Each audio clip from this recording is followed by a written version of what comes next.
back in there. Hello, everybody. Welcome to the Forge to Comic News. I am one of the hosts, Chris, alongside the, The other the host, wavy hand, Mike. Mike. Me. What's going on, Mike? Man. Well, I'll tell you what's going on. We just got done with an hour-long interview, Yeah. and so we're gonna mess with the timeline today and splice that into the today's show. If anybody's watching Flash right now, Barry just he keeps fucking with the timeline, and they're like, "But I thought you weren't supposed to do that." And he went back in time, he grabbed Captain Cold to steal some shit from King Shark, and they're like, "But you can't go back in time and grab Captain Cold because." He's like, "Well, I'm gonna put him back where I found him," and I'm like, "I'm pretty sure that's not how that works," but they did it anyway. Doesn't give a shit, Barry Allen. But yeah, that's kind of what we're doing today. We're just picking people up out of the timeline, using them to get things done that we need, and then we're just putting them back in the timeline somewhere, even though we know it's going to lead to their eventual death. That's kind of like what we're doing today. Yeah. I've done too much work today to do anything less. So Exactly. let's jump right into it. All It's right. going to be a super long show. Yeah, super long show. So Black Lightning trailer sucked. Bad. CW, don't do it. Just don't. Okay, so we're gonna speed through this stuff. But Black Lightning, okay. So CW has another show coming out. It's Black Lightning, which that's cool. I'm fine with that. They're going down the route of Black Lightning. So first they changed the suit. The suit looks super bad now. The original suit that there was this awesome poster for, it looked pretty cool. It was like the leather Black Lightning suit. It didn't have all lights and shit all over it. Like, he doesn't need lights. The guy generates lightning. He doesn't need lights on his suit. He's bright enough. Doesn't need it. This show's for millennials, so there's got to be lots of neon lights and fidget spinners. Fidget spinners. Oh man, it's like the underglow shit that they used to put on their cars. They still do. They still do. Anyways, so it's like the old retired Riggs. I'm getting too old for this shit. Kind of. Yeah, don't spit your drink out. Kind of superhero where he's old. He's fed up. He's gonna put the uniform back on because whatever. His kid's life's in danger, and then we find out his kid has powers. It's almost like the trailer's too long, shows too much. But what it does show is a whole lot of nothing, so nothing's spoiled to begin with. It's trying to be too much like Luke Cage, and I think you agree with me. Yeah, I said Luke Cage meets Iron Man. I agree with everything. It comes off cheesy, but at the same time, I'm going to give them a chance because it's CW, it's the Berlantes. They've done everything right, so they deserve a chance. So, we'll see. Next, Sci-Fi killing it. Someone reads comic books over at Sci-Fi. Yeah, the Sci-Fi channel is a thing for anybody who hasn't watched it since what was that show? The Sci-Fi channel? Yeah, exactly. The Sci-Fi. They changed it to SYFY or whatever. Battlestar Galactica. Yeah, that or Stargate. I think those are only like two popular shows. Oh yeah, Stargate. Stargate was a thing. Yeah, come on. Dude, that's what I was thinking. Used to watch Stargate nonstop. Yeah, it was like all the Star Trek fans were like, maybe this will be I mean, Stargate was a movie though with Kurt Russell. So the movie was great. Anyways, don't get me wrong. Yeah, the movie. Kurt Russell was in it. Yeah. It could be debated that almost every movie that Kurt Russell makes is a good movie, but we don't have time for that today. That's for another episode of the podcast. Yeah, we had enough movie talk during the interview. You'll see people. Okay, so Sci-Fi is making two new TV shows. The first one being one of my favorite books by Grant Morrison, Frank Quitely team up. That's my favorite team up ever to happen in comic books. If you've ever listened to the podcast, is a 4-issue miniseries called Happy that he released. Oh geez, like 3 or 4 years ago around Christmas time. It's a really depressing tale of this cop who's he's addicted to drugs. He's all washed up, and he gets visited by a little girl's imaginary friend. We don't know if he's actually there or it's just this guy who's been high in pills, but he leads him to find this girl who's been kidnapped by a sex ring or something. It's really messed up. It also is Grant Morrison, so there's if there isn't aliens or imaginary friends involved in it somehow, then it just wouldn't make sense to him. which is fine. But yeah, it got picked up by Sci-Fi, which is really cool. I'm excited for it. Yeah, this book. I mean, the timeline's all screwed now because we keep fucking with it. But I think this is one of the first books me and you actually talked about together. Yeah, as being like one of the trades to buy or something, or one of the. No, I'm saying like outside of the show. I think it's one of the first books that me and you like kind of bonded over together. Yeah, because we might have been the only two reading it in the shop. I think it was me, you, and the shop owner, and we were all talking about it. So yeah, and I was like, yeah. And great book. My only concern is this is most of the time I say, why are you making a movie when you can make a TV show? And in this case, I feel like, why are you making a TV show when you can make a movie? Yeah, especially for a 4-issue miniseries. I wonder how much they can pull out of that, and like, because it's the little girl's imaginary friend. So, I mean, do you do a new imaginary friend every season? Like, what do you? I have questions there, but I'm into. I hope they don't, try to. But yeah, so like 4-issue miniseries would always work better as a movie, as we saw with Kingsman.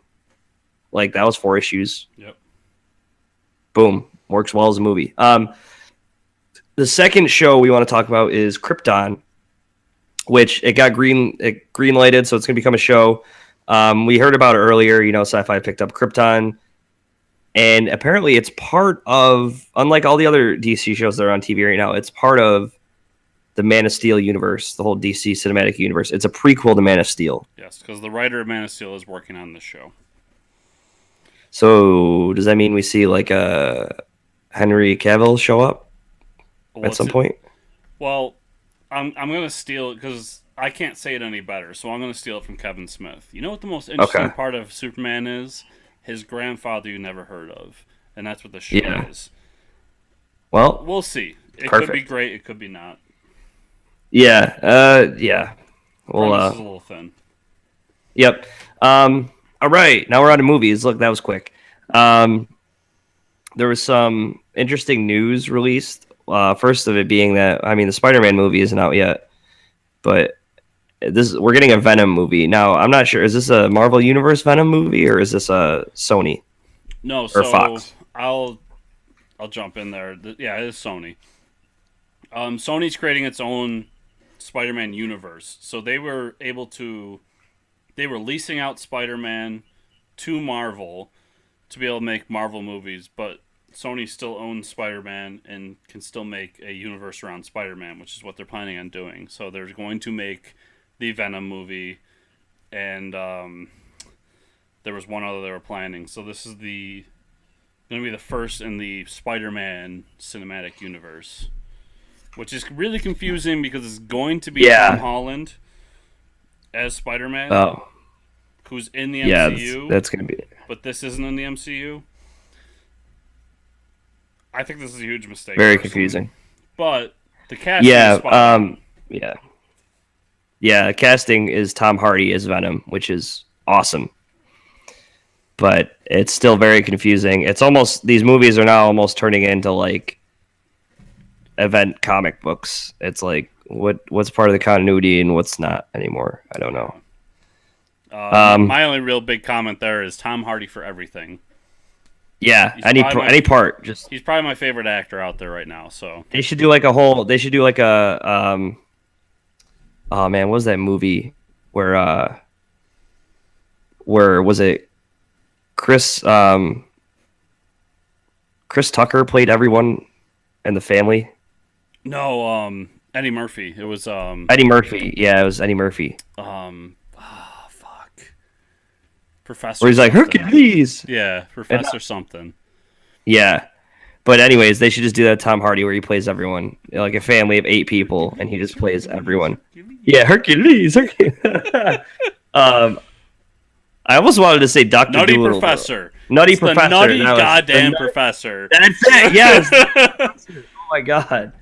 Yeah, good job. That was because the second movie was Meet the Clumps, and that's what kept coming in my brain. Meet the Clumps. Oh my god.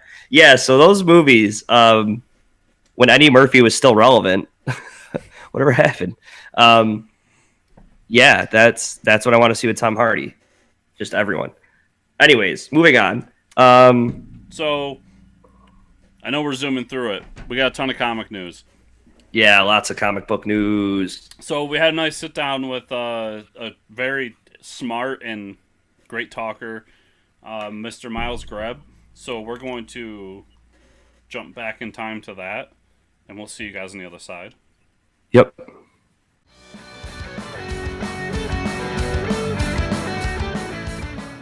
Okay. Well, so now you're a Patriots fan. Well, I was I think it was about 8 p.m. when I was watching the Super Bowl, and I was at a party where there was all these Atlanta Falcon fans. Because when you're in Massachusetts, you're either a Patriots fan or you hate the Patriots. Sure, fair enough. So I'm at this party, and Chris and I had a deal that if whatever team wins, I have to pick a book. We pick a book for each other to read, a comic book for a whole year that you have to buy. And I was just going to pick Batman for him because he wasn't reading Tom King's new Batman run. That was like a nice pick. You're good. Yeah, it was going to be a good pick. Yeah. Well, but of course, I'm an Eagles fan, so I'm not a nice guy. Yeah. Yeah, so around 8 or 9 p.m., he posted on my Facebook wall, like, oh, so what book should I have Mike read? Because obviously they were down. And it was like it was not the third quarter yet. Nothing had happened. And I'm like, wow, what a dick. And because I'm just sitting there trying to enjoy the game. So yeah, after I heard that, I read what he said to me. I was like, wow, that's really mean. I was going to be nice to him. But after they won, I'm like, you know what? You can read My Little Pony for a year. That's right. Damn right. So now he has to go to the comic shop, purchase My Little Pony, and announce it to the comic book shop that he's purchasing My Little Pony for himself to read. He shouldn't have doubted Tom Brady, man. You can't do that. I stand by. It's not that I doubted Tom Brady, but goddamn, if the Atlanta Falcons just called some run plays in that last quarter, they were too intimidated by Tom Brady, though, man. He gives them like -4. Just throw some goddamn or run some goddamn run plays. It's okay. We got the Madden curse this year. You guys are done. So I don't feel any bad about that. But on that note, let's introduce our guest. Yeah. We have a third person on the podcast today, if anybody didn't notice. Yes, we have Mr. Miles, and is it Greb or? Yeah, Miles Greb. That's right. Okay, so I have been pronouncing it right. That's right. How you doing today, Miles? I'm pretty good, man. I cut up my nose this morning when my phone broke randomly in my bed. Don't know how that happened, but I got my tea and my Sleeping Beauty cup. There you go. I'm working on some comics, so good. I have my coffee and my Star Wars Episode 5 Space Slug mug. Awesome, man. That's the big one. Yeah, and Chris, what are you drinking out of? Anything? I'm sure you have a mug over there that's comic book themed. Today I don't. Or something. I pulled this out of my refrigerator because I was like, I'm really fucking tired and I want to wake up. But it's I'm gonna tell you, it's god awful. Don't try it. It's the new Monster Mutant. What is it? Ew, that doesn't look good. Those ones that you can't see through, I always doubt them. Yeah. So if you see me make a weird face from time to time, it's because I'm taking a sip of it because I need something to drink. It looks like the color of when you cut open an alien. That's what that looks like. Yeah. Yeah, like the from the Alien movies of the blood from the androids. Yeah, exactly. Yeah. Yep. It probably That's tastes exactly a lot like thinking. that too. It's pretty good. It's probably the same stuff. So, anyways, Miles is here because he writes comic books. I do. Yes. So Miles, so I was introduced to you through After the Gold Rush. I bought issue 1, and then most recently you did a Kickstarter for a variant cover of issue 1. So, we did number 1. That was pretty good, I think. And then number 2 came out several months later. And then Kickstarter did that Make 100 program where they're like, hey, they went out to their old backers or their old creators and asked us to be part of the program where we make a limited run of something. So I thought it'd be cool to make a limited cover run of number 1. So we did that as well. Yes. And that's how I also got issue number 2. So I have that as well. Awesome. I know you've done a bunch of other stuff. I'm still trying to figure out a way to finagle you into giving me a copy of that Doom book you wrote. Yeah, But, I know, man. Everybody wants giving me shit. I can't really sell them. I don't own the rights to Dune. It was just I am not a big fan of adaptations, and since they're going to make the movie, I just kind of like want to make my comment on how I thought you should do a loyal adaptation. So Zach, who worked with me on my other series, Clovis, we worked on the Dune one together, and I think it turned out pretty good. I wish we could do more of it. Yeah, I've read what you put on the website. Dune's one of my all-time favorite novel series. Yeah, me too, man. So anyways, so After the Gold Rush is really the big book that I've been into by you that I really liked. Thanks, man. If you want to go into explanation about it, feel free to cut me off. But my whole perspective of that book is kind of a science meets early man story.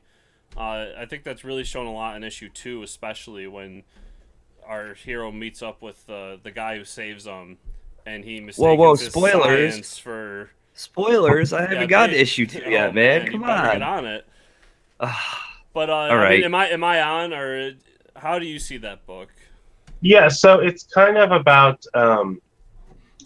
it's about the conflicts between science and religion, and it follows Scout, this girl right here, who is the last scientist. She grew up on Titan, which is one of the moons of Saturn, and she grew up, being a chemist and a biologist, part of the first mission there, and something happened and she was put in a cryosleep, and she ends up coming back to Earth. And when she comes back to Earth, it's not the Star Trek style, like utopia she was expecting it to be. It was really like agrarian and like a lush wilderness. And so she's kind of lost in that. And it's about her slowly reintroducing science to this world and meeting the people that are there. The main kind of crux of the story hasn't revealed itself yet. You'll start to see it in number 3, and you'll have the big kind of reveal in number 4 about what's going on.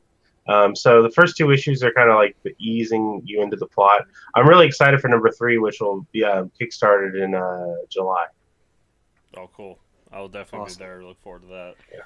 I actually just bought the first issue online today, and I had just enough time to like read the issue before before Chris and I started talking about what to do for the show today. And it was funny because I finished the first issue where it ends on the cliffhanger.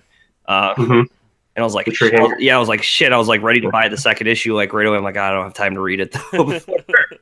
I'm like, so it definitely works. It works. Yeah. So I mean, like you read issue 1, it's like now you got to go straight into issue 2. So it's definitely well written. That's for sure. Thanks, man. I just love seeing my emails. Sometimes I see someone buy number 1, and like 10 minutes later they buy number 2. Yeah. And it's like, I got you. I got you. We got another one. At least you know you're doing your job. Yeah. So, and I don't know if you guys checked it out, but my other series is Clovis. Yeah. This guy right here. It's a pre-American Western with giant sloths and woolly mammoths, and it's Zach Hartong's the artist there. He's the guy who did the Dune comic with me. Okay. And this is going to be a full graphic novel, 100 pages. We just kind of released this floppy, so we had some stuff for cons. But it follows a young mother alone in the North American wilderness in 12,000 BCE, looking for a lost son when she befriends a giant sloth, which she calls No Bear. That's awesome. I wish I could befriend a giant sloth. Yeah, man, but they're dead. Yeah. They're real cool, though. They're called Megatherium, and they could be up to 12 foot tall. They used to live around here in Montana area, kind of the northern part of North America. So you know a lot about like all this stuff, and obviously the science. There's some structure to what you write for the science content. So what made you get into writing comics, and what made you do all this? This natural history, this science fiction. What? Sure. So I try to make all my comics as scientifically accurate as possible. I call them peer-reviewed comics because in the back of my books, I always have a section people can write in and correct any of the information if it's inaccurate. The reason why I do that is because I was at Emerald City Comic Con, the big con up here in Seattle several years ago, and there's this trend where everyone wanted to like make comics more inclusive to all these different groups, which I thought was really cool. But I didn't really see any comics that were like kind of hard science based or skeptic based or atheist based, and I was really kind of disappointed with how a lot of sci-fi writes about science stuff. Mm-hmm. Like, although I love Star Trek Voyager is an example where they just kind of like make up random words that have no meaning at all and don't care about what they're saying is real. Yeah, and I mean, yeah. I get that from a writer perspective. You're just trying to tell a story, but science is a really interesting and beautiful thing. And I think that it's disappointing that we feel like we have to make stuff up instead of trying to write within the parameters of the universe. Man, that's awesome. This is awesome. So, yeah, thanks, man. So I try to make After the Gold Rush, set in reality. So, it follows the laws of physics. To the best of my ability, all the chemistry will be accurate. There's nothing supernatural. It's just, there's this person. She's the last scientist. She comes back to Earth, and she's stuck in a field. And then she sees, the ravaged throes of man return to chase her down, and we'll see how that goes. That's awesome. I'm a chemical engineer, so I can appreciate all the science talk. There's I some love pretty reading hard stuff chemistry like in the that. second one. So tell me if I get it right. I'm pretty sure. So you don't need to solve it anymore. I'm already going to buy it. Don't worry. I'm going to have to hand it to my mother now because she's also a chemical engineer. Oh, I never knew that. Wow, who knew? Yeah, I mean, so like the science stuff is kind of like the main crux of like what I try to do. I don't have a degree. I'm like computer engineer. I'm trying to be a bioengineer, but I don't quite have time to finish it. I did some more chemistry classes recently, but been so busy because like I write the book and then I was organizing the March for Science, and then like I got to play Final Fantasy. Yeah, priorities, man. A lot of responsibilities. Which, by the way, play Fire Emblem. I saw your post. Play it. Start with Awakening.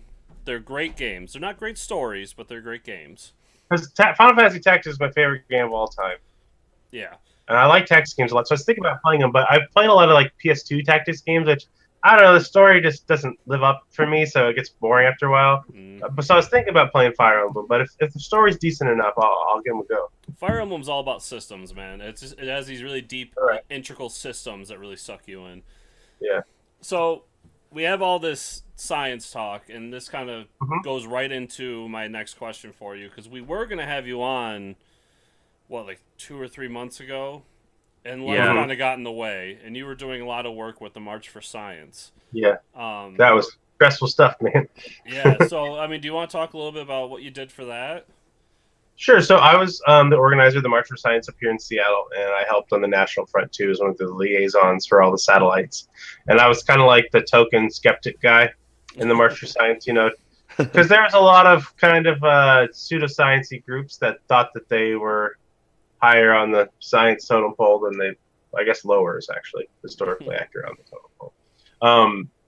Than they are. And so I was there to try to kind of promote that optimistic scientific message that I do with After the Gold Rush, and then also try to be a firewall against like the anti-GMO, anti-vaccine, anti-nuclear kind of pseudoscience groups that try to co-opt science a lot. So that's kind of what I was doing, and also just did a lot of the media work, making the buttons or images and posters and all that kind of stuff for the march. And then I gave a little speech at the march too, which I don't know. I guess it was cool. That's pretty sweet, man. Yeah. Yeah, that's I mean, that in itself has got to be a lot of work too. So let me tell you, man, it was hard. So I had to delay my next Kickstarter, which is Esper's, my first fantasy story. I had to delay it because I did all the press for it and was gonna release it in February, and then then they put a climate denier in charge of the EPA, and then Donald Trump started just attacking all the scientists. And I was like, oh, fuck this! I got to do something. Yeah. So yeah, that's awesome. Well, we thank you for your effort. Did the best I could, man. Hope it helps. Yeah. We don't really talk politics on this show, but that's all right. As of lately, it keeps creeping its way back in. Well, it's hard because, I work with a bunch of conservative guys, and they're all Republicans, and they don't really like Trump, So it's not really like normal Republican-Democrat thing. It's like, what the hell is this guy doing? Well, it's more of a what's happening right now. Yeah. It's a tough battle I keep having because I fall on the Republican side of things, and I look at him, I'm just like, well, there's things I like, but you're also a complete ass.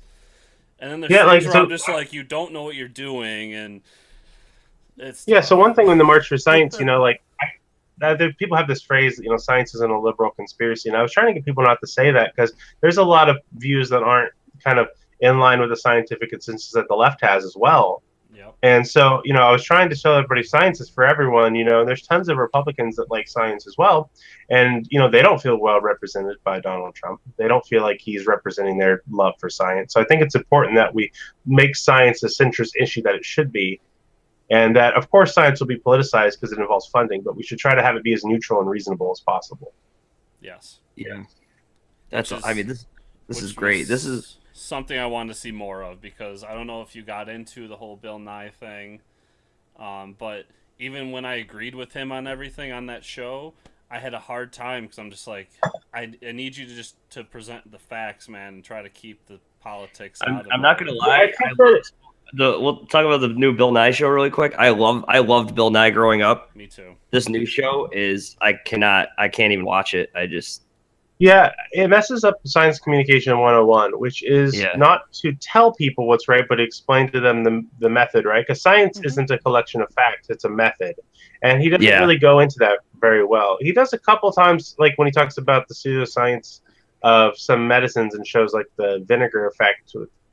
That's fine, but like they have a conversation about nuclear power, which is well demonstrated to be the cleanest and safest power we have. Yep. But then what does he say to the panelists on this? He's like, well, we don't like it. Like he doesn't explain. Like that's not. I didn't only watch the first episode. That irked me so much. Yeah. So it's just like I don't know, man. You should have better conversations. Yeah. So that's you're kind of trying to do that with your comic, is what I'm seeing. Like you're presenting all the facts and keeping yourself within reason. I'm trying, man. Yeah. Hopefully people like it. So that's awesome.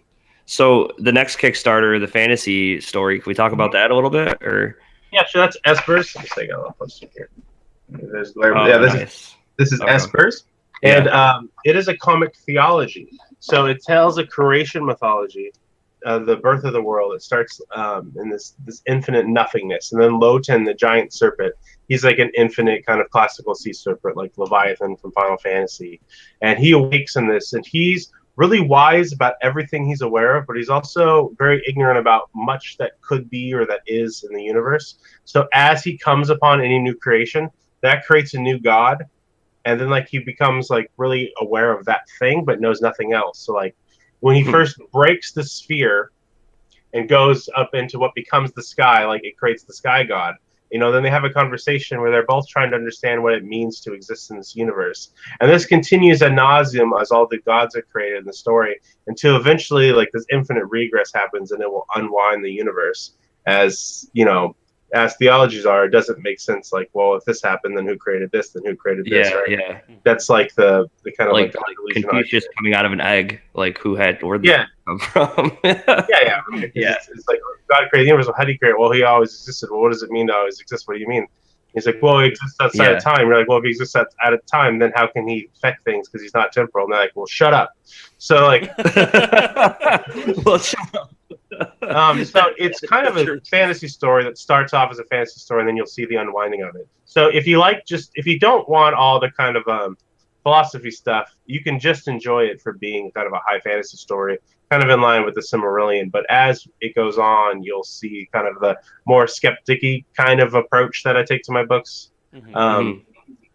And the artist for it is Chris Lewis Lee, who did that variant cover of After the Gold Rush, and he lives in the English countryside. And you can kind of tell that by his artwork because it's like very kind of charming and folksy, I guess. Yeah, it is. It really works for this book. And the whole like dragon or serpent like puking up all the aquatic life is when awesome. he makes the sea life. The sea life.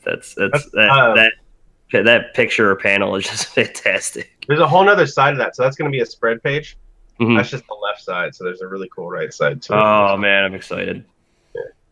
So I know you had to put a delay on this. Can we expect this on Kickstarter soon? Or it's currently on Kickstarter. It's on Kickstarter. Oh, it is? Yes. Yep. Oh, okay. Awesome. Yep. There's 11 days to go. Well, it's got my money, so thanks, man. So like we had to delay it, which is kind of disappointing, but that's okay because the book is pretty much finished. We just need the money to print it and pay all the artists and everything now. So once it gets funded, hopefully it does. It's a little over halfway now. Then we'll be able to get it out pretty quick to people. Awesome. Yeah. And if people want, you can get my other books on the Kickstarter as well, like After the Gold Rush or Clovis. You can get them kind of bundled into rewards with Esper. So if you want to check out all the stuff, you could do it through the Kickstarter. Very cool. Cool. And you have Clovis and After the Gold Rush on your website as well, correct? Yep, you can get them both there. Like I said, we have the first 22 pages of Clovis and that little floppy that I showed you here, which I have about 400 copies or so left. Most of them are sold, but I got some left. And I got a bunch of After the Gold Rush because we did our second printing. And eventually Clovis will be a full graphic novel, but that'll take a while to finish, so. Yeah. And my Dune comic, the 10 pages of that is on the website for free, so people could check out that as well. Yeah, and that's really good. If you like Dune, even if you never heard of Dune, go check it out, and maybe it'll get you interested in the novel as well. So he also does link to the novel where you can buy that. Yeah, because like I said, I'm not trying to write anything in Frank Herbert's universe. I'm just trying to present it kind of accurately as I can through the comic medium.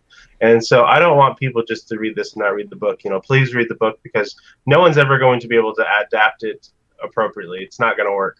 Yeah. I just want people to read the book, so please do so. Yeah, if you've never read that book, that is top of my list. My father introduced me to that book when I was in middle school, and I remember being like, I don't get this, and throwing it to the side. Then years later, grabbing it again and just enthralled by it. Got through like the first 3 books in less than a year. Third one's my favorite, Children Dune. Yeah. And then even we were so hardcore that we were watching the sci-fi TV show. Sure. I forgot that was a show. Wow. I like parts of that show. I don't think it can handle how subtle the universe is, but it gets some stuff right. Yeah. That's why I'm kind of worried, especially for those large arcing novels for like the Dark Tower movie, because there's so much happening that they're going to throw into one movie, and it's just I don't know, it scares me. Well, it's like Lord of the Rings. The first one was the best one, but as they have to continue on, they just kind of fell apart. So Fellowship's a fantastic movie, and Two Towers is pretty good. And then Return of the King is kind of I don't know. How do we wrap all this up? They couldn't really handle all that happened to wind up the story, and so it kind of fell into a dumb action movie. Yeah. And then the Hobbit movies are a crime against humanity. Oh god. Yeah, sure. I stopped after the first one. I couldn't do it anymore. That was really hard for me, man, because I read The Hobbit when I was in second grade, and I've been reading it ever since, and it means a lot to me. And so watching them just treat it like that was, I don't know. Yeah, it was. Oh man, me too, because I read, that was one of the first books I read when I was younger, and it was this introduction in this fantasy world and all this lore, and that's what gets you started, and then you start looking at what's D&D about, and what are these things, and start branching out and all the other things, but to see them treat it as just a money grab, it was oh man. Well, they do all these things that are so odd. So they have the elf girl, who I understand there's not a lot of female characters in the story, so they wanted to introduce one, which that's not a big deal. But then they make her really a flat character, and she's just there to flirt with the guys anyway. So why even? Why even have her? Well, we want to be more inclusive. Let's make a female character. Oh, that's great. Let's make her kind of a sexist trope. Oh, okay. And then having her have a relationship with a dwarf is terrible, because Gimli and Galadriel have that kind of moment. It's the first kind of bridging between the dwarves and the elves, since they didn't help fight Sauron, in the Second Age, and it's a really big deal. And they just who gives a shit? And then I don't know if you saw the third movie, but all of a sudden Shai Hulud shows up. No, I didn't get that far. I did not get that far. Yeah, there's fucking sandworms in it. Oh, man. I know. It was just they just went off the deep end. What upsets me as a writer is, you didn't create these stories. This isn't you're a steward of these stories. Yes, you got to shepherd them. I mean, if you want to make an adaptation to make a bunch of money, man, I get wanting that money. You need that money, but just have respect for the intellectual property. Have respect for Tolkien. It's not your story. Yeah. Yep. Well, what For sure. upsets me is that I found The Hobbit was my favorite of those books, and Sure. then they pulled as soon as they said it's gonna be 3 movies, I was just like, all right, well, this is not gonna end well. For anyone. Because there's not enough there for 3 movies. I mean, you could, but I think they could have done it in 3 movies. I think they could have, but I mean, like, I don't know. You can expand that stuff, and they did a lot of the stuff that's in the back of the book, like the necromancer and stuff. Yep. But what they did was stupid. So I mean, I don't know. Not good. So speaking of movies, I mean, do you have like a favorite sci-fi movie or? My favorite sci-fi movie is probably 2001: A Space Odyssey. I figured from After the Gold Rush and stuff and what you're saying, I'm like, he probably is a huge fan of Space Odyssey. So my favorite movie of all time is The Royal Tenenbaums, but that's kind of different. Yeah, it really fit the category. I mean, Empire Strikes Back is more of a fantasy movie, but that's really up there. Yeah. I mean, Chris and I can talk about Empire Strikes Back for 5 episodes. We want to get into Star Wars talk. We can get into Star Wars talk. Yeah. I'm so stressed out about this new movie. I can't really handle it. Yeah, The Last Jedi. And, it's funny because Chris and I started this podcast out. It never used to be the Fortress of Comic News. It used to be like C3PO podcast. It was a play on C3PO podcast. And then we're like, I don't know if we can. Yeah, we can never figure out how to say it, which is one of the reasons we changed the name. But we're like, we can talk about Star Wars all the time, but it's like we like talking about Star Wars, but I don't know if everyone wants to hear us talk about Star Wars all the time. Yeah. Well, like, I don't know, man. I'm one of those guys who read like every single EU book and like bought every Star Wars encyclopedia at book fair since I was a little kid to know like everything that Luke did. Yeah. Afterwards, and like them cutting that away from me kind of hurt. Because it made the universe really small all of a sudden. Like, I learned all this stuff, and then like, well, none of that matters. Sorry. And I'm like, okay. And so I watched the new movie, and they're like, look, we don't care enough to be creative. We just didn't want to fail. So we didn't have a story to tell, but we made like 4 or 5 really good characters. Yeah. And so I'm like, well, okay, that's fine. We have these characters. I guess the first movie is pretty good. By first, I mean 7. Yeah. We'll see what you're going to do next, right? Because the next story is really good. Then that makes 7 a pretty darn good movie because it gave us the new characters. Like Faye, Poe, and they're all really cool. Not Faye, Rey. But then they show us the new trailer, and Luke's like, yeah, the entire point of Lucas making these movies and all the metaphysical ways the Force works are probably not true. Because edgy 14-year-olds like to say that the Jedi are wrong. So, fuck you. Like, it's hard to figure out right now. I mean, we talked about the trailer on here before, but the Jedi need to end thing. It's really, I don't know. Out of a trailer that doesn't show anything, it's a pretty bold statement to make.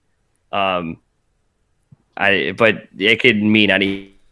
I mean, maybe it's a red herring. Maybe they're with us because like they try to make it seem like Poe is the main character and the Force sensitive person in the old trailers, right? There's a bunch of misinformation, so who knows? But what I'm mainly concerned about is there's kind of this misconception of how the Force works, probably because of the KOTOR video game for Xbox, because you can't trust Xbox kids to get anything right. And so, like, I mean, they have this idea. I'm fine with that because I have a PS4. Hell yeah. Chris has an Xbox. This guy's just hating all over me. I'm not inviting him over again. The only reason I continue the console war shit is just because of them, there's a lot less JRPGs for a while, because they kind of changed the market. So it kind of bugged me, but otherwise I don't care. PS4 so I can play my Dragon Quest. Yeah, man, Dragon Quest. I got 1, 2, 3, and 4 on the NES.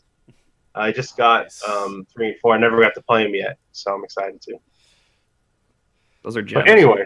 But Anyway, so like I said with the Force, it's supposed to be that the Force is like it's like a vibration. It needs to be in harmony, and the light side seeks to be in line with the harmony of the Force. The Jedi aren't just a bunch of religious dogma. It's not like they're the Catholic Church. Yeah. What they say to do to be in line with the Force is evidence based upon getting in harmony with the light side. The dark side are the people who use the Force to their own liking and don't care about the harmony, so they create the disharmony, which puts the universe in balance or out of balance. So there's this misconception for some reason that balance means equal light side and dark side, which is completely wrong. Balance is supposed to mean no dark side. Mm-hmm. And so like this idea that the Jedi were wrong doesn't really make any sense with the way that Lucas specifically set up the whole universe. So it seems like to me like they're just doing fan service to KOTOR fans, and I don't know. I think it makes the universe less interesting to take away the way that the Force works and just make it. It's just an opinion. See, for anyone that doesn't know, I was. We should probably explain that KOTOR means Knights of the Old Republic, the video game. Yeah. By the way, it's a great game. I just I just think it's kind of like really fun fan fiction. Mm-hmm. Yeah. Because I mean, first of all, you can't really quote the game as like things that happen because it's a choose your own adventure story. So it's like, well, I mean, like it's fun. I'm like you. I was, I still to this day pick up all the extended use stuff. And when Disney bought it, I got it. I was like, okay, you bought this big thing and you didn't want to be kind of funneled into what was already there. You wanted to do something new. So I got, let's clear continuity and do this. So, and I was all aboard. And so far, the extended universe, they've done a great job. And I really liked 7. Knowing that all 7 was fan service, to be like, hey guys, we want to show you that we're not going to do the prequel movies, so here's episode 4 again. And then Rogue One was really great. I didn't like Rogue One. What was that? I didn't really like Rogue One. Oh, I loved Rogue One. I don't think so. I find the 2 leads to be really flat characters, and like you kind of know from the beginning that they're going to die. Yeah. And they don't really have any interesting ethics, and they didn't do anything that changed the universe because we know how the universe played out. So it just kind of seemed really pointless to me. Like, I mean, I don't really know what I'm supposed to gain from them. The parts of the movie that I liked the most are when the Skywalkers were there. Like the scenes where Leia or Vader was there. I was like, well, that's cool. Yeah. Right? I mean, that's kind of a problem. Yeah. Because they had nothing to do with the plot. So. Yeah. See, I like a good war movie, and that's what that movie was. Well, that's fine. I mean, it is a decent war movie. Yeah. It's just that Star Wars was supposed to be a high fantasy epic. Yeah. And I think that this is just kind of a money play. For me, I'm just a really big Donnie Yen fan, and I like explosions. Sometimes I just like to check out my brain and watch something that, like it was like, like a Saving Private Ryan, not to compare the epicness of that movie. And I can see that. That's just not my kind of thing. So exactly. Seeing it have the Star Wars brand, you kind of be like, whatever. They just made an action movie and called it Star Wars. Which is fine every now and then, but this is going to happen every year, right? And Star Wars is a really beautiful and powerful mythos, but I don't know how much like capitalism it can hold up on its back until it breaks. Yeah, we'll see. Because I'm of the mind that give it to me every month and I'll be happy. Sure. But consume. But I'm a sucker for Star Wars, so I think the mystique of waiting for the sagas is really important. Mm-hmm. I think it gave us a lot of imagination and mystery, a lot of kind of bullshit fan theory, and a lot of what could happen, And then like you grow up, you had this gap. And then it's coming out, and now you get to like be excited with your children, right? There's kind of this like thing that was going on with Star Wars. It was an important part of our culture. Like it comes out, it gives us this new important American mythology, which is like tied all the way from the Greeks to the Babylonians. It's like all of our stories combined into Star Wars, right? Like it's the crux of like the main human story. And then you wait, and then the new one comes out. But now that's gone. Now it's every year there's Star Wars. And I just worry that it won't be the same after a while. I mean, maybe I'm dead wrong. Yeah. But I don't. I just justifiable. worry. I mean, it's because at this point, I know we've been talking a lot about Star Wars. We'll get back to. I try not to. Miles. Yeah. Podcast someone to not talk to me about Star Wars. It's always happened. It is worrisome though. I mean, after we go to this trilogy, they've already talked about another trilogy, and it's like at some point you need to find a stopping point for us to really appreciate the epic that is Star Wars, and not just keep pumping out movies. They're also going to have a Yuzong Vong kind of event, right? It doesn't have to be the Yuzong Vong, but like, I mean, you can't just continue having the Empire retake over all the time. Yeah. Like, it was important to have the out of universe kind of, oh, we're here to fuck up the joint thing. Like, but I don't know if Disney's willing to do that. That is the one thing, is if I walk out of episode 8 or 9 and another Death Star blows up, that's when I'm going to start being like, all right, come on. Like, there's so many great stories we can do here. Why do we have to blow up another giant ball? Yeah, I mean, they did that a bit in the U2, and it was stupid then. Kevin J. Anderson's books, generally considered the worst ones. So where I was trying to go with that was episode 8, when he talks about the Jedi needs to end. I think he's talking about basically rebranding the Jedi into kind of the Gray Order and trying to find what we think of as a true balance of the Force. Like, you can't have good without evil. I think that's what he sees. But that's not how it's supposed to work, man. And if that is how they're going to make it work, then I'm out. Cash me out. I'm done. I don't want to be in that universe where it's just like, who knows what's right and wrong, man. Ethics are so flimsy. I mean, yeah, the Jedi kept peace for 50,000 years. But, I mean, you know, one time they didn't do that good at keeping peace, and so they're equal to the Sith. Who, you know, once there was a good Jedi named Anakin who became evil, and 10 minutes later he started killing children. So who's to say that's any worse than Obi-Wan, who tries to keep peace? You know, they're both the same. Like, yeah, from my perspective, I'm the hero. Yeah, but this is great.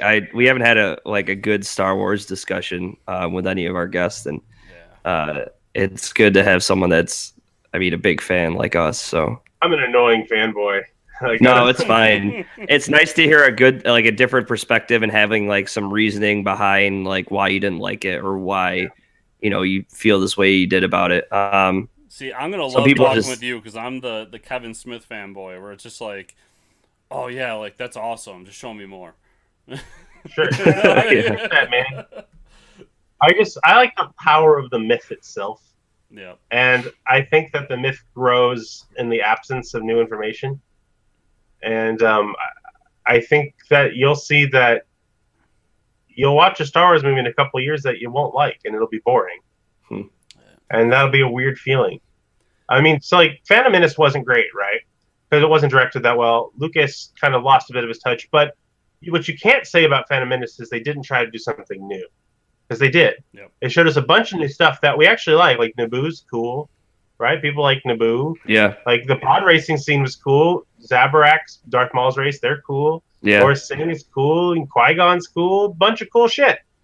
We've never seen before. All the battle droids, all the new technology, the way that Princess Amidala's ship looks, the silvery look. I mean, all this new stuff, right? And yeah, that story wasn't great, but they've expanded that in other stuff, and we got good stories. It's because it was good myth making. Attack of the Clones is really weird green screen. It's probably the worst Star Wars movie, right? Yeah. But even still, there's a bunch of new species and stuff we got out of that. We got Dooku. You know, you got to see Yoda fight. You got to see like the big arena battle, cool monsters and stuff. You know, like almost like watching a Hueyhausen film. You know, like Clash of the Titans or something. Yeah. We got a bunch of new stuff. Cartoon. Yeah, and Revenge of the Sith was actually not too bad. Yeah. I actually think Revenge of the Sith is better than Episode 7. Not in a lot of like kind of objective film ways. It's filmed better. Episode 7 is, but 3 is pretty emotional. I mean, people mock it because of the memes, but I mean, you're watching the movie the first time, and Obi-Wan's just like, "You fucking betrayed me, man." Yeah. And Anakin's like, "Well, I'm stupid now," and he's like, "I know." How do you do this? And like, you know, and like he cuts his legs off, and he's just like, "You're my best friend, man. What the fuck?" And Anakin's like, "I'm totally lost to the dark side, but who's to say which one's better or worse, right?" Yeah. See, that's the point. It doesn't make the who's to say thing don't make any sense. Fucking guy turns evil, gets his legs cut off. Didn't work out good. I don't know. I liked Revenge of the Sith well enough. And I think I liked Revenge of the Sith more out of that trilogy. That's definitely my favorite. The whole scene when like Palpatine is sitting with Anakin, and he's using all the dark side to manipulate him, and he's telling the whole story of Dark Plagueis the Wise. Yeah, they're watching the Final Fantasy X Blitzball shit going on. Yeah. I mean, like that whole scene's really good. Or even the scene when Anakin's like in his room for like a minute, and there's like almost no talking, and he's watching the sunset on Coruscant, and Padme's like asleep in the bed. I mean, they like took a moment to just have an emotional shot where there's like no action or dialogue, which is pretty cool. Yeah. I liked it decent enough. It just, it's a bit tacky, and Grievous was kind of like, whatever. See, Grievous as a design and a character that I followed on the Clone Wars cartoon, he's probably one of my favorite Star Wars villains. I think he's the most underused Star Wars character in the mythos. I liked him better. I like the animated Clone Wars cartoon, the 2D one. Oh, the 2D one's so good. I've been trying my damnedest to watch the 3D one, but I can never watch 3 episodes in a row. Because, I watch 2, and then the writing just makes me roll my eyes, and then my eyes hurt. If you get into, like season 1's kind of tough, because season 1, they're really trying to be a kid's show. But I'm in chronological order. If you listen to interviews with the creators, by season 2 and 3, they're like, well, Lucas comes in and says, we should do this with that. And they're just like, okay, so how do we make that into a full story? And they actually do something cool and unique and start telling, like, great side stories. The ones I liked the kind of anti-pacifism episode when the people in the field have the droids coming down and they, like, wouldn't fight them. Yep. Apparently George Lucas's daughter wrote that, is what I've heard. And I like that. Okay. And it's weird being an EU fan watching all the Mandalorian stuff, because I'm like, this planet is destroyed. What the hell's going on here? But I kind of like Obi-Wan's flirtatious relationship with her, because it shows him being a good Jedi. Because, like, I've seen some people on Reddit be like, "Oh, it's stupid the Jedi say you can't love, because what's wrong with that? That's oppressive." It's not what they're saying. They're saying you can't have possessive love because it makes you do irrational things, and it's totally fine for normal people to do that. But if you want to dedicate your life to the Force, this will be bad for you. And so Obi-Wan understands that. He's into that chick. He totally has feelings for her, but he knows that he needs to serve the Force and the greater good of the Republic, so he doesn't bang her. And and so I like that stuff. Azuka, I don't know, she's kind of an interesting character, but it's so weird watching her be kind of like just a moody teenager and also a Jedi. I don't think it makes any sense. Like, she needs to calm her shit. Like, she can't be so moody. She'd go to the dark side for sure. Yeah, and I don't know. And her story, when Anakin finally turns and she sees that and she starts seeing the dark side in him, is really an interesting turn for her, because that's when she kind of gets rid of all that. And if you watch Rebels now, she's in Rebels, and I heard the whole crux of that Rebels season is like, her fighting her former master and not realizing it, and then finally being like, "Oh shit, this is Anakin." And there's great stuff there. I'm a bit ignorant here because I haven't watched it all. I'm watching it through in chronological order, not by season, so I'm working on it. Mm-hmm. But I mean, the only way I could see that series ending in a way that I personally would like it is she has to confront Anakin, and then she's unsure about the light side, but then see what the dark side's done to him, so come back to the light side, because I know she goes gray or whatever, which isn't really a thing. And then Anakin needs to kill her. Like, she needs to die from Anakin, because otherwise it ruins the tragicness of Anakin's fall, which they already kind of messed up, Yeah. I just know, I tried to watch the series, and there's an order you can watch it where it, like, cuts out all the fluff for all the filler episodes. Mm-hmm. Because some of them, like some of the droids episodes, are really bad. They're just, it's painful to watch. Some of them I've watched. I mean, like, I don't know why I'm watching them. So, like, let's attack Grievous ship so he won't go blow up Coruscant. I'm like, well, I know Coruscant doesn't blow up. I know Grievous doesn't die here. Yeah. So why am I watching? Like, nothing could possibly happen. Yeah. And I think this goes back to my original point. All those years I was watching this show and I was reading the books and the comics, so it's like Star Wars never really ended for me. Sure. It kept going, just in different manners. It's also weird because, like, we had our episode 7. It was Heir to the Empire. And yes, we did. And so, like, and then we had, the twins, and Chewie's death, and the Yuzong Vong, and Star Wars Legacy. So like, I felt like we had Star Wars, and it was going all the way here, and then they're like, "Fuck that, we're going all the way back here." And I'm like, okay. And even if people think it's stupid, you have to compete with what was already in our heads. Like, Episode 7 isn't better than Heir of the Empire. So right now I'm in a negative, right? Like you took something away from me, and I haven't got something that's sufficient back yet. And it's not equal exchange. Yeah, maybe I will. Maybe, because not all the EU was good. There were some bad books in there too. Oh yeah. But I don't know if I want to live in a world without Mara Jade. Like, I don't know if I can live in that world. I hope that in 8, Rey makes a lightsaber and it's purple, right? Like, she makes her actual lightsaber. Yeah. And like, they don't have to show a bunch of Marvel stuff. You just see Luke's face, and he's just like, "That was the color of your mother's," and like he cries a single tear or something. Like, you don't even have to say Mara Jade. That alone I'll probably cry in the theater. Yeah. See, now if that doesn't happen, I'm gonna be pissed. I would just cry because it's purple, and I love purple. That's why I would cry. Right. It's fucking purple. I will say this: I told Chris a story when I was down at they opened a Star Wars store down at Disney Springs in Orlando. Oh, cool. And they have like everywhere you look is Star Wars, and they have the build your own lightsaber section, and they do have purple there along with the blue and the green, and I'm like, oh, thank God, that is awesome. They changed the stuff. So it used to be that the colors corresponded to the crystals, and the crystals were in certain locations, right? And that explains like the color differences. But now apparently it's not that anymore. They totally retconned They're all from one. They're all one crystal, I guess. So the color, it depends on like the attitude and mood of the person who attuned the Force crystal. That's it's pretty interesting. To go along with the emotions I don't know. Of the Force user. So does that mean like Mace Windu's a pimp? Is that how that works? Like the purple? Well, I don't know. There's a lot of knowledge there too. Samuel L. Jackson, has a story he always tells about how he's the one who invented the purple lightsaber because he wanted one, right? Yeah, That's bullshit, because Mara Jade had one well before that. Yeah. So I don't know. Exactly. And they can't say that Mara wasn't like a high-level canon. George Lucas specifically endorsed the marriage of Mara and Luke. Yeah. Like, I don't know. Let's not talk about Star Wars anymore, man. I just fucking go on and on. We could be here for another 2 hours. So we're going to announce our new Star Wars podcast with the 3 of us. So. Yeah, exactly.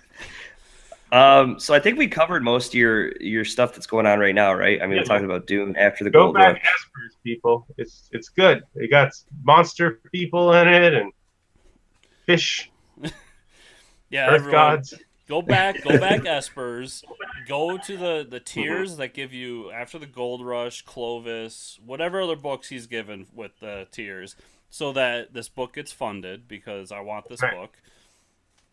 It's all about me. Yeah, it's also just nice it'll be nice to have more books on my table, because I go to all the Comic-Cons, and After the Gold Rush sells really well. People love After the Gold Rush. Yeah. They buy 2, but that's $10, and $10 is great. Thanks for your $10, but it costs a lot to go to these cons, costs a lot to airfare. So the more books I have done, I can recoup the cost of doing cons, because I'm just an indie guy, Yeah. People seem to like my books, but I don't have a publisher. It's all me. So, being able to write more stories is good, because I want After the Gold Rush to be 25 issues. I have a lot of story to tell. So the more kind of like stuff I can get going, the more I can devote into After the Gold Rush. And I think it's an important story because we don't really have a lot of optimistic science fiction anymore. And I'm trying my best to kind of bring back that Carl Sagan, Gene Roddenberry stuff to science fiction. Science fiction today seems to be more of the dystopian future kind of. Yeah, which I think is too bad, because, despite what people may think, pretty much every year is better than the year before. Life expectancies go up, poverty goes down, knowledge goes up, rights go up. Yeah, there's little dips, but the curve is definitely up. Like that's just a fact. And so, it's good to be critical of problems and be worried about things that can happen, but don't lose sight of our goals and don't lose sight of our success, because I think that's really too bad. So that's good. So the website I didn't expect. Is after yeah, it's after after the Gold Rush. .space. Yeah. Yep, that's right. .space. And where can everybody find? But I just didn't. Yeah, so you can follow me on Twitter at @GoldRushComic, or if you just Google Miles Greb, I'm the only Miles Greb in the world, so you'll find my Instagram or my Facebook. But I'm on Twitter a lot, so check that out. And if you want to, look at my books and stuff, you can go to afterthegoldrush.space. I have my blog there, a couple of podcasts. And there's a free web comic for After the Gold Rush, which follows Scout growing up. You can check out my Patreon if you want to have early access to all my stuff. I post all the inks that I'm making the books, and all those people get the books for free, so you can check that out too. And check out Esper's on Kickstarter, of course. Yes. Awesome. Check out Esper's, get cool stuff like this. Yeah, Natasha did that. She has a great book about lesbian Vikings that has been doing pretty well, and she did that art for me. Lesbian Vikings? Yeah. Oh man, I didn't know that was a thing. That yeah. I'm excited. There's a little bit too much excitement there. I've been going through life waiting for a lesbian Vikings thing to happen, to finally hear that.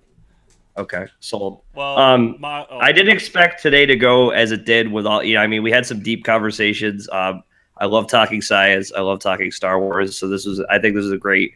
It was a great episode for the podcast. So thanks for being on. Yeah, man. Thanks for having me on. I appreciate it, guys.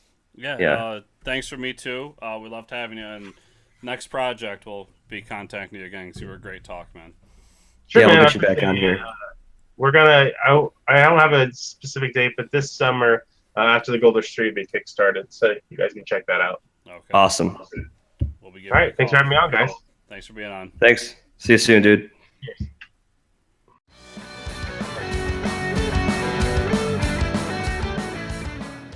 And thanks again to Miles for being on the show. We really appreciate it. Everyone go check out that Kickstarter. What a guy. Awesome. Wow. Yeah.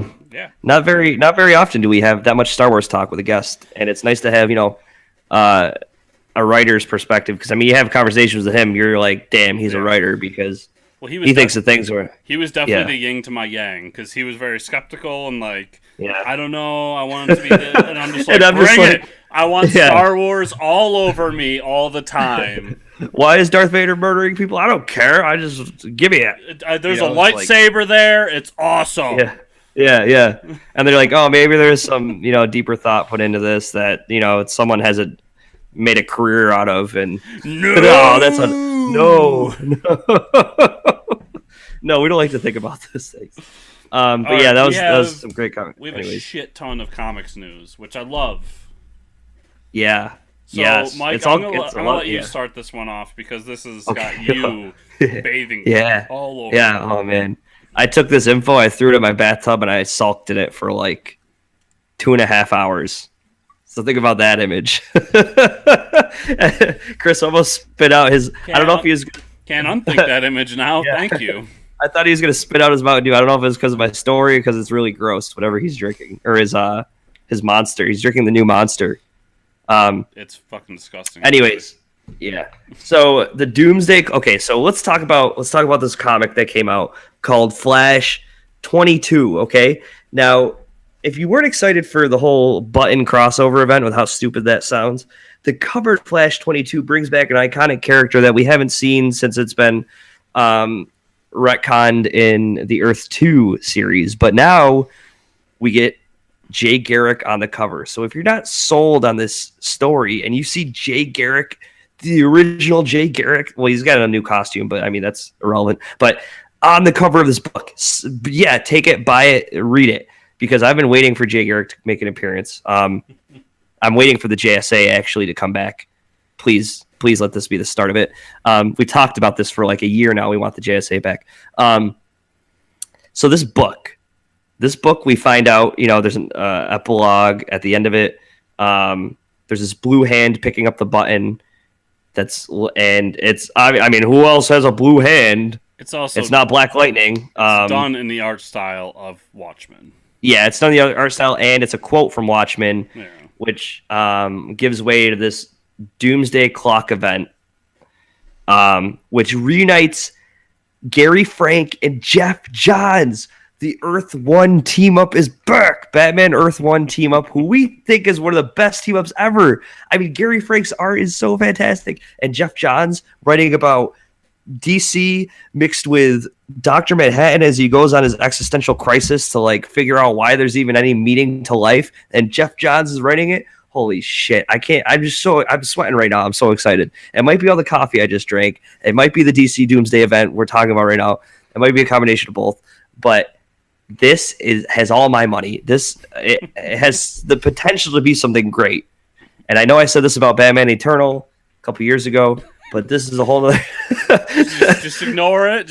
We're moving forward. It's hard to go into this with low expectations because we haven't seen the Watchmen since the Before Watchmen books came out. We all know there was like a 50-50 shot whether you picked one up and liked it or not. I love that event. Yeah, some were better than others. Loved it. But this is going to be epic, and that's all I can say. So this is what I'm going to say. We'll do. You could probably explain what the event is. I don't know, but we'll do our review of Flash 22 later because I really want to get into that. But this is definitely chapter 3 of that story, which I think I predicted last week or 2 weeks ago.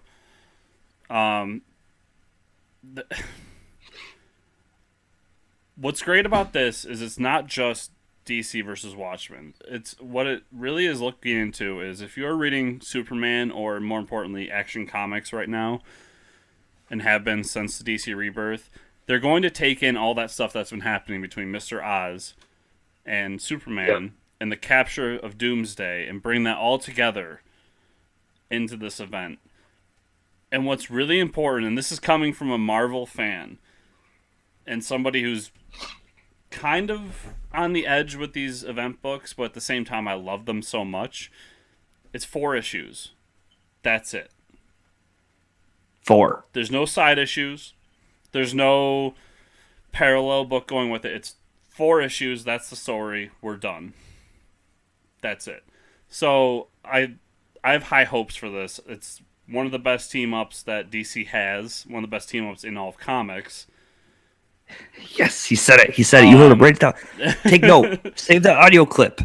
That audio clip. I'm using it at a later date. It's true. I mean, it's 100% the best team-up DC has. And just everything these two have done together has been amazing. Not to mention separately. I mean, Jeff Johns is a hell of a writer. I mean, he did that amazing Avengers run.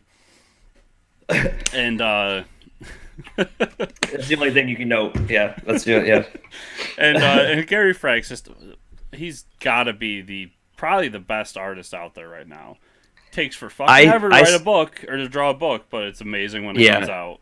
And I saw him at New York Comic Con. I saw him sitting there with his headphones in the corner of the room. Gary Frank. Nobody.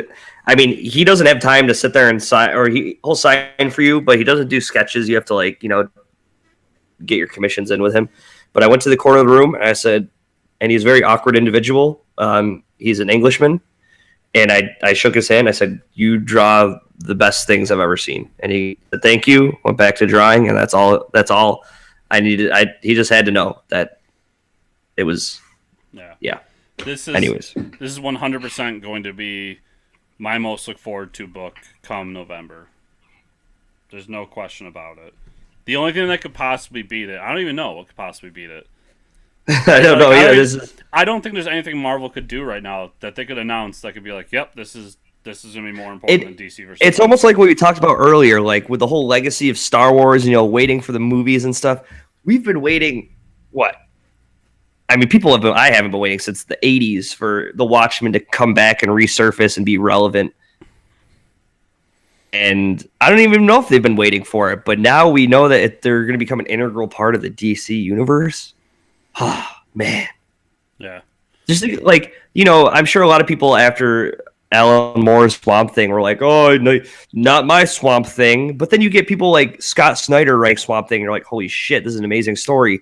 We're going to get these really good writers writing good. I mean, well, maybe. We might get stories branching out from the Watchmen characters with the best writers at DC. Take my money. Yeah. That's all I had to say.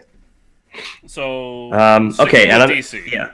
And sticking with bathing all over Mike. Go ahead. Okay. We all know my undying love for Tom King as of lately with the Batman run. I jumped on that train with Omega Men. I picked that book up. That was really good.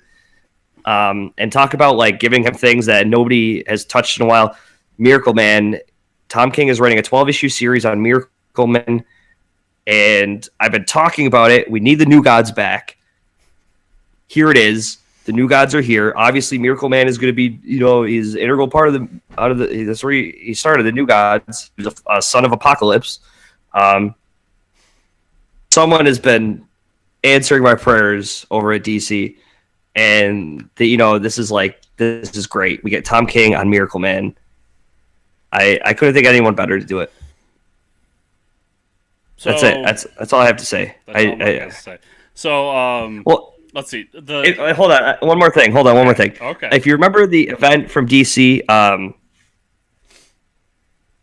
there's so many, but this is the villains. Or this is the one where we had Luther come from another universe with the crime syndicate. Forever Evil. From Earth 3.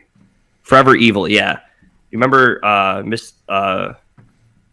Mr. Miracle was part of that, and then he was part of that, and he was part of the Apocalypse War too, Darkseid War, which they made him like a pretty integral part. So to see some more character building here, a little more of his origin. We know he's a master lockpicker, blah blah blah, but we need the reasoning behind someone who was born in the fires of Apocalypse and why he thinks it's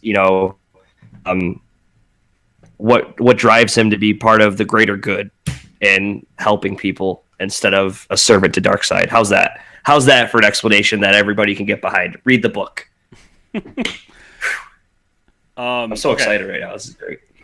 Mike's really excited. I'm gonna bring it back down. Okay. All right. Tone it down for me.